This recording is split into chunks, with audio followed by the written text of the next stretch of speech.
What happened in England is going to happen again. Next stop, the United States. Next president, Donald J. Trump. What happened in the UK this week is just the beginning.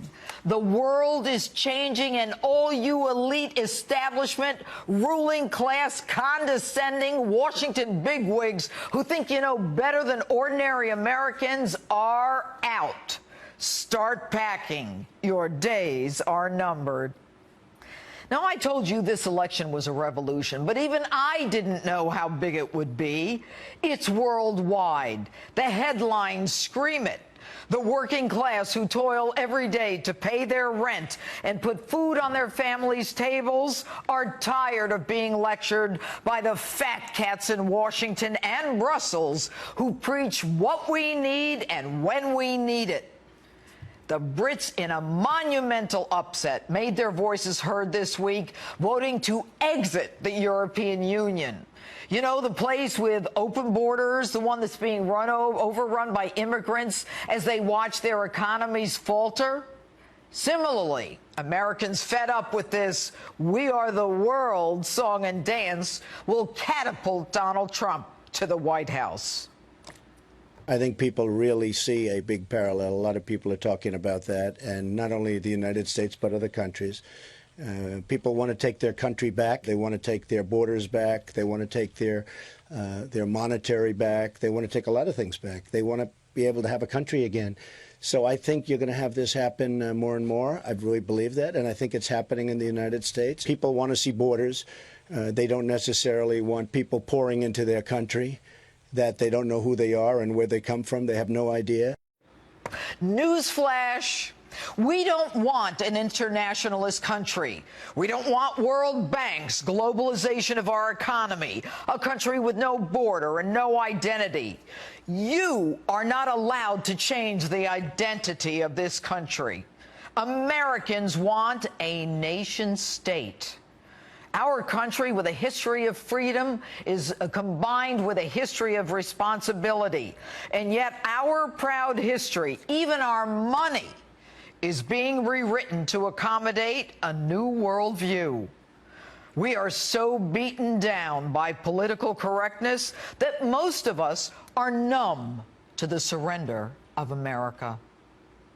And as for those naysayers, the one who say, Donald Trump just can't win, listen up. Those naysayers in England got it all wrong, didn't they? Prime Minister Cameron got it all wrong. You know, the one who criticized Donald Trump for his temporary ban on Muslims. And now Cameron's out. Obama, too, got it all wrong, jetting to England as if he were the world's dictator, telling the Brits what's good for them. And while we're at it, Hillary Clinton got it all wrong on just about everything except her bank account. When the President of the United States, a country founded on the Judeo-Christian ethics, tells Christians at a prayer breakfast, no less, to get off their high horse after Christians get their heads cut off, not even willing to mention Islamic extremism, when the President of the United States allows hordes of immigrants whose names, let alone backgrounds, we don't even know, while ISIS proudly announces that they're infiltrating these refugees, when states are not even notified who the federal government is sending to live in their neighborhoods, flying in unknowns from Central America and the Middle East en masse, and they demand Sharia law in place of American law, then we are in the wilderness, folks. And I don't want to hear that Americans need to be more humble, that we need more humility, that my free speech needs to be tamped down so as not to offend another's religion. Nowhere does our Constitution say we cannot say something about another's religion. Nowhere does our Constitution say we cannot say anything that offends others. And by the way, where does it say I can't have a gun? Do not use our Constitution against us while you use the same Constitution to shield those who violate our laws, showering them with all the rights and benefits, but none of the responsibilities. When our president's first response to an American getting his head cut off is to show up in a golf cart and then keep on golfing. When he is in, and his attorney general's response to Americans being killed by Muslim terrorists is to stand up for Muslims, then it's time to take our country back. And don't tell me that to not take these people in is not who we are. I know who we are. My grandfather was a part of the greatest generation that stormed that beach in Normandy. My dad saw the plume in Nagasaki and later died early because of it. No, you don't preach to me. I know who we are, and I know who I am. I am an unapologetic nationalist. I am an unapologetic American. And that Statue of Liberty that says, give me your tired and your poor and your huddled masses, we never had a problem taking them in from the beginning. We're the most generous country in the world. As a judge, I've sworn in newly naturalized citizens for years and have never been more proud of immigrants and America. But they do it legally. They have to swear allegiance to America, follow our laws, and they cannot be exempt from arrest because of their illegal status, as they now are in sanctuary cities.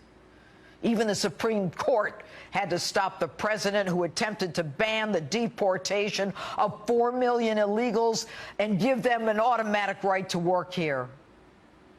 Folks, when a man running for president proudly carries with him the sword of socialism, and when a woman running for president accepts money from countries that kill gays and stone women to death for her family's so-called charity, when their holdings are invested in the Cayman Islands and her husband is middleman to some of the world's biggest deals as they feather their nest at the expense of America, it is time to take the country back. So no, I don't believe in globalization. I don't believe in this internationalist mumbo-jumbo hogwash. I don't believe in self-denigration. I believe in our nation state. I believe in our borders. And I believe in the law, the Constitution, and the Declaration of Independence that outlines the character of the people and who we are. Every week, I speak to you in front of a backdrop. But it's so much more than that. It's the American flag. It represents the spilled blood and treasure of those who gave up everything for this great nation. It stands for freedom, equality, and justice. And I'm damn proud of it.